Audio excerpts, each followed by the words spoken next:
In this edition of Detroit Performs, a University of Michigan collaboration that uses music and dance to explain cellular molecular science. We've done paintings, we've done the music. I had thought that a natural progression would in fact be to do dance. The premier center for African and African American cultural arts program and activities in the nation right here in Detroit. In addition to performances and exhibitions, education is an integral part of the work that we do. Critic Car Detroit shares with us more citizen reviews, and a choreographer explains her story of the body's motion. As you're speaking with your body, you're saying a poem, you're talking, you have a cadence.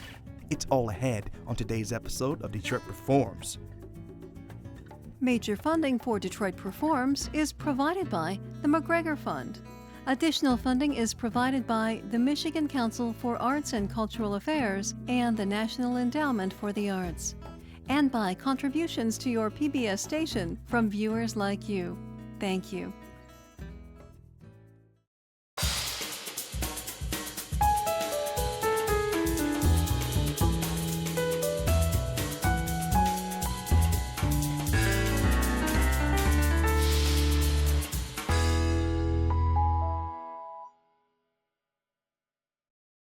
Hello and welcome to Detroit Performs. I am your host, DJ Oliver, and today we're at the Carr Center for the Performing Arts, where the Arts League of Michigan develops, promotes, presents, and preserves the African and African American cultural traditions within our community.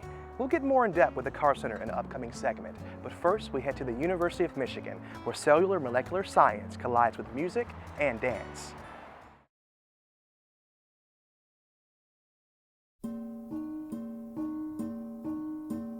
Imagine that I'm in the cell here, and here's part of the cell, and it's an important part. I use this. Autophagy is a process in which our cells break down parts of themselves. As with anything, including furniture, parts of the cell wear out. So how does a cell get rid of these things that are no longer functional?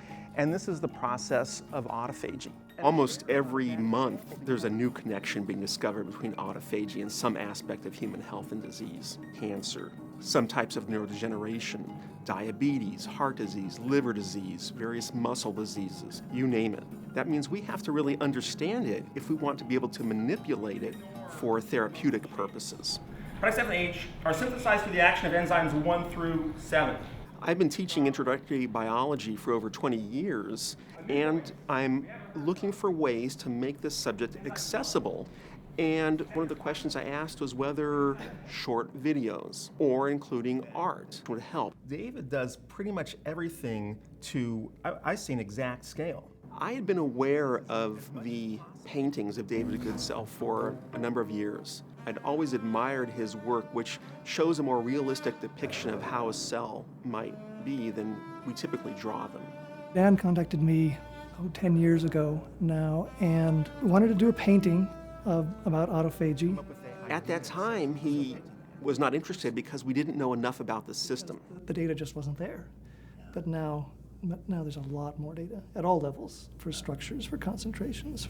We corresponded for months talking about the science behind it. The illustrations I do actually is working in a very interesting scale level, which is intermediate between anything we can see experimentally. But you can only get down so fine with that because of the size of light waves. Each time he gets a new discovery in his science, he comes to me asking for a new painting. So it's real fun to see his research progressing and helping him document that. The minute I saw that you've emailed through the composers list, I thought, wow, I've always been wanting to do something like that for a long time. The next evolution of this was to go to Wendy Lee and ask if there was any way she would be willing to collaborate on a musical piece that would represent autophagy. There's one point in the piece that the hand motion has to be like this. I want to see that. Yeah. I was so excited about this because I had always wanted to collaborate with scientists, but I just didn't have the right occasion to do that. How does one section move to the other, or are the proportions equal, or is there a climax or something? Or anytime I'm working with someone who doesn't know the field well, in particular an artist, they ask questions that make me look at autophagy in a slightly different way. Wendy asking me about the speed of certain parts of the process, which I had not thought about, but she needed to know with regard to the tempo of the music. I hadn't appreciated as much in that sense of being a climax, but it's clear that as it gets to that point, and then all of a sudden it does change, and this boom, boom, boom, boom. And We've done paintings, we've done the music. I had thought that a natural progression would in fact be to do dance. And some of the people that I was talking to said, well, Peter Sparling, a professor of dance, is in our building. He played me Wendy's music, he showed me Dave's illustrations, and then he explained to me what autophagy was. And a red flag went up, and I thought, I don't want to have dancers mimicking what cells do. So I took directly from your Scientific American article those 6 major, processes. I hit upon some common denominators as Dan started describing the process, as if they were animated, as if they had wills of their own, and I thought, aha, this is it. This is a hook. Curl up, surround and engulf, seal, cut through, break down, and release back. It was fascinating to hear Peter's interpretation of autophagy. Does it mean that there is less energy or more resistance? Less energy of the organism to motivate itself through a space, or more resistance? So we're kind of playing around with the illusion that dancers can create. He was asking questions and explaining how he was thinking about the process in ways that I had never imagined. But now we had to truly put it down on paper, as it were. What you have done is to provide me a script that can have multiple interpretations. I read a narrative into it. My role is largely as production director. I put the visual images and the music and the dance together. So what I'd like to do now is to show Dan and the folks what it is we're going to film up at the video studio on the floor from above. Okay, so can we do that first? I asked Wendy if she would sit at the piano and play macro-musophagy. That then brought together the work that Wendy originally made, inspired by the cellular process, with the dance that I made, inspired by the same thing.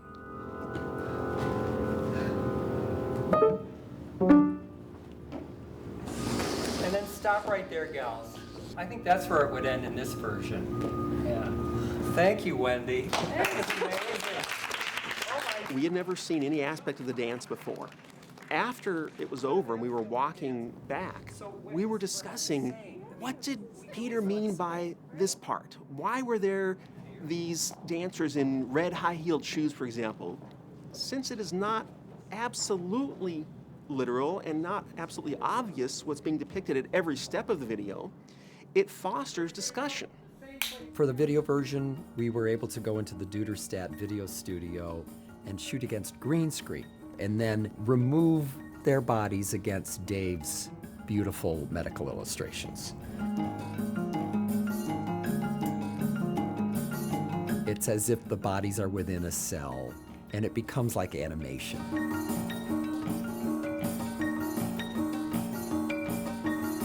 The cell carries out a dance of spring cleaning, 365 days a year.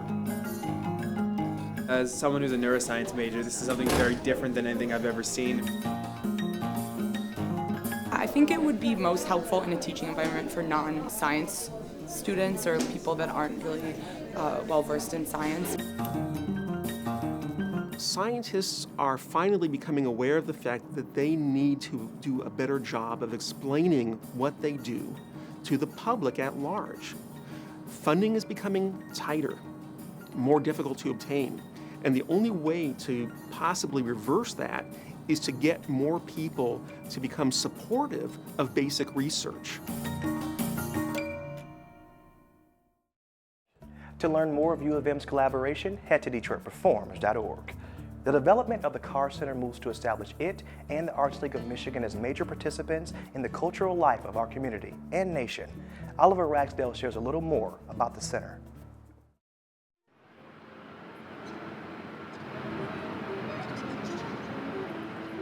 Hi, and welcome to a weekend in the car. We're standing in the shadow of Tiger Stadium and right across the street from Music Hall. This building has been here for quite a while. Inside, we have 3 art galleries, 2 visual art studios, a performing arts suite, and a full historic theater awaiting renovation with a stage the size of Music Hall.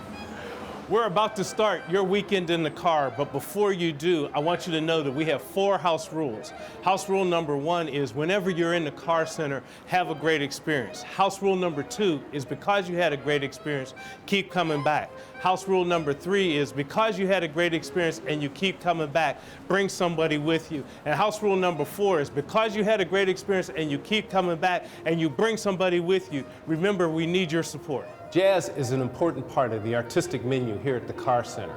We're about to enter a concert featuring the legendary jazz percussionist, Renard Harper. Let's go in.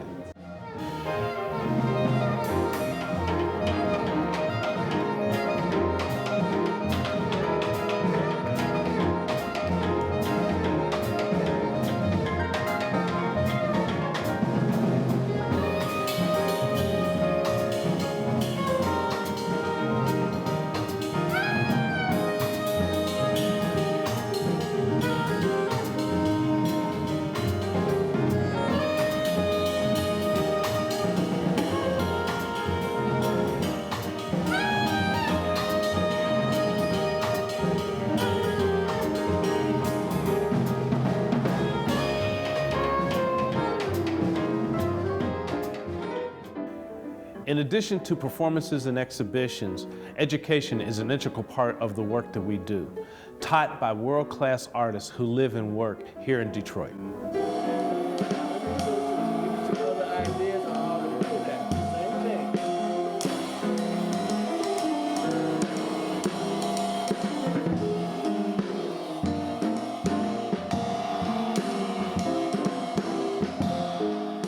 In our galleries, we present a diverse range of exhibitions about every 6 weeks. This exhibition, Generational Art, features the work of our senior citizens.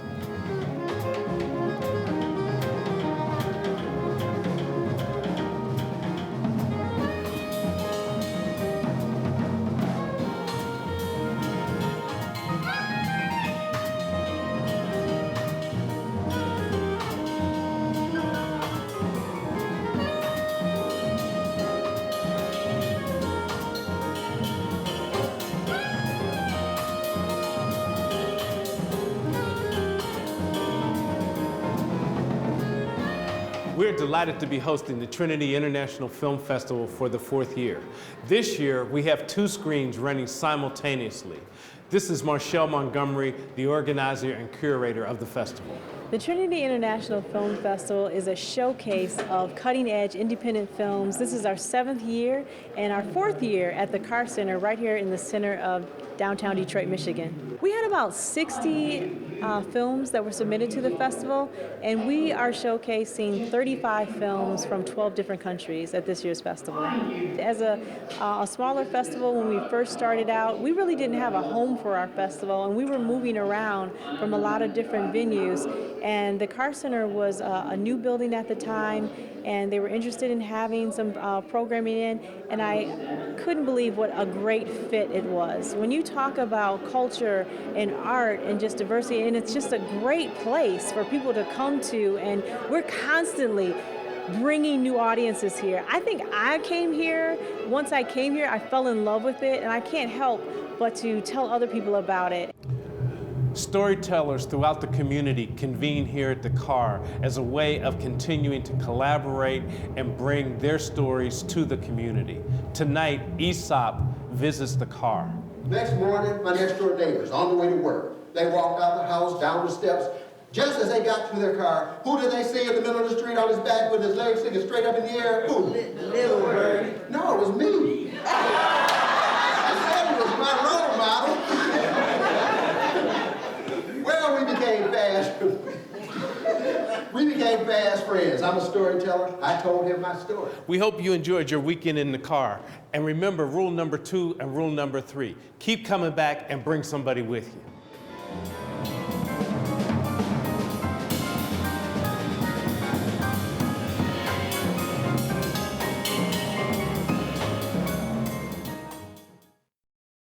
To learn more about the Carr Center, as well as all the other artists featured here today, head to DetroitPerforms.org.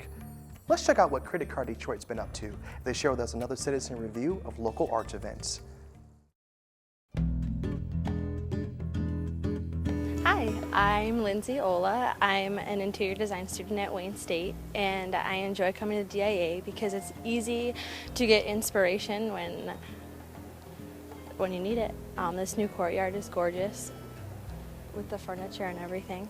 I like to go to the exhibits mostly that they have every year. The animation one that's going on now, I plan to go to as soon as possible. I love coming to the DIA.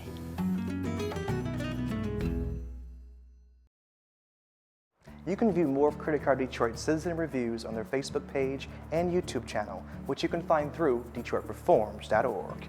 And here's a look at upcoming arts events happening in and around Detroit.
Jennifer Nugent is a performer, choreographer, and teacher of modern dance. Her movements are focused and precise, but at the same time convey a strong sense of freedom and abandon.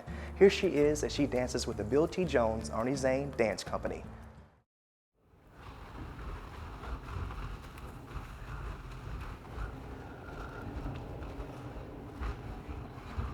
I think I really wanted to be a ballerina.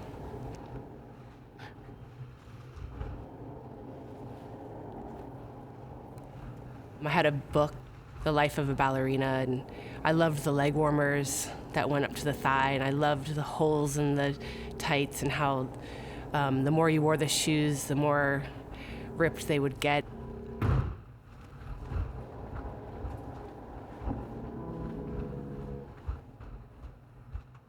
I grew up in South Florida, Hollywood, Florida, and about the age of 7, my mom enrolled me in a ballet class, ballet tap. It was a half-hour ballet and a half-hour tap. And I remember my teacher keeping me after class yelling at me because I could not keep rhythm to save my life. And I did ballet, tap, then acrobatics, jazz, belly dancing, chorus work.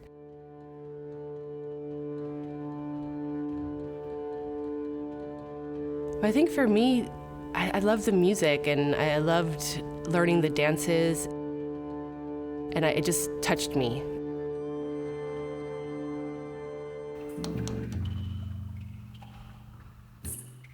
Contact improvisation is the sharing of weight between two people. It's a shared experience. It could be light touch, a brush, or it could be a heavy weight.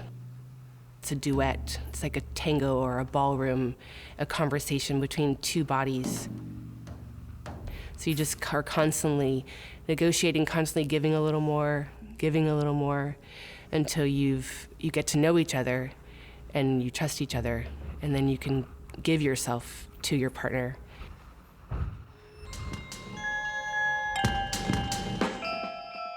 I first saw Jennifer at the American Dance Festival, and I was way back in the audience, and I was a beginning dancer, and right away, the way that she moved pulled me in. I just remember, I kept saying to myself, who is that creature? She's so grounded, like it's like she's nailed into the floor, and she's fierce and powerful, yet there's like a quivering, fragile quality, humble quality at times. So she embodies the opposites,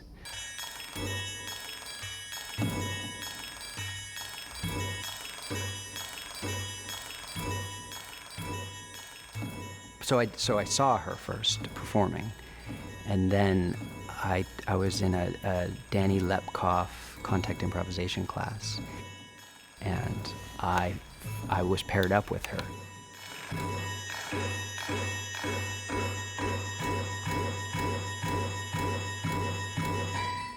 It started picking up the speed, and then we'd down into the floor, and then lifting each other, but keeping our sacrums connected. And so I don't even know if she remembers that dance, but that was a really huge moment for me. It was like that dance that I've always dreamed of having. That's not me. And then we became close by dancing together in David Dorfman's company. When we started dancing together, it was like, oh, I know you. Oh, I know you. And we just had a chemistry with each other. He likes to say, we both like to say, I come from the inside out, and he goes from the outside in.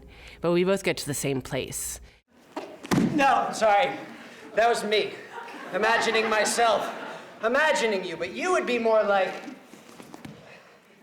We come about it very differently, but we are very similar. We're almost twins when it comes to the dancing, and I think we also have such high respect for each other's abilities and ideas, and we have a lot of the same ideas.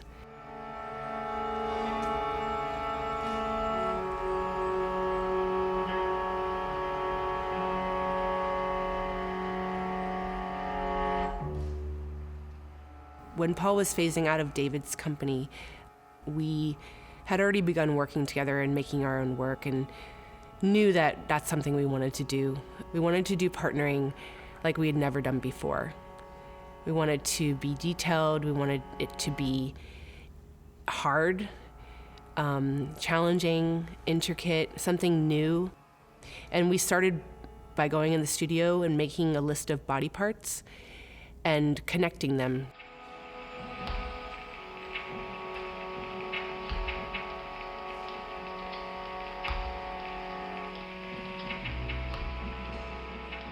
I think it was a life story. Farewell, what I love about that title, it could be farewell, like fare good, be happy, or it could mean goodbye. And I think we struggled with it being a personal piece or more of an abstract relationship. But what it was two people grappling to decide whether to stay or go. Where did we want to go? Did we want to go together? What did we want from dance? Could it work together or not?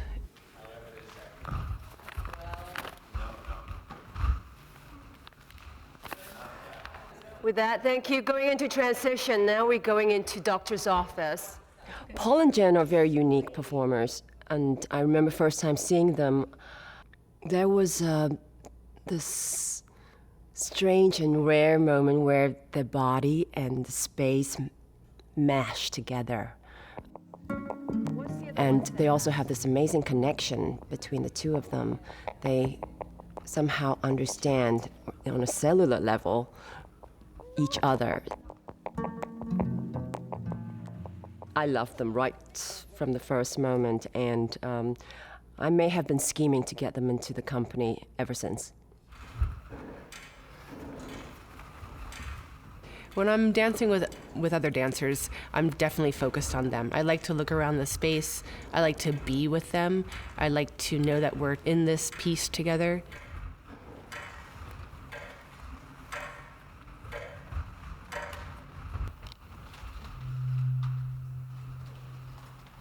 As I started getting more into my teaching and understanding the support of the ground, understanding the support of my limbs and the weight inside my body, I realized that it has a rhythm. You have your own inherent rhythm. Mine is a waltz. Mine's a 1, 2, 3, 1, 2, 3. So even though you're dancing, you're also playing music you also have a say in how your body is responding musically or even to silence. So that as you're speaking with your body, you're saying a poem, you're talking, you have a cadence. It's not just a monotone, now I'm moving my body here or there. It's poetry. And I feel like the personal musical dialogue is poetry.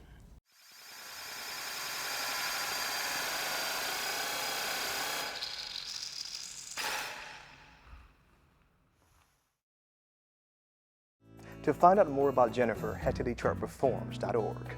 And that wraps it up for this edition of Detroit Performs. For more arts and culture, head to DetroitPerforms.org, where you'll find featured videos, blogs, and information on upcoming arts events. Don't forget to like us on Facebook and follow us on Twitter. We'd like to thank the Carr Center for all the fun we had out here today. Until next time, get out there and show the world how Detroit performs, y'all. I am DJ Oliver. Thanks for watching, guys.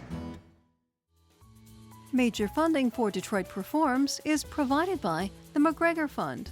Additional funding is provided by the Michigan Council for Arts and Cultural Affairs and the National Endowment for the Arts, and by contributions to your PBS station from viewers like you.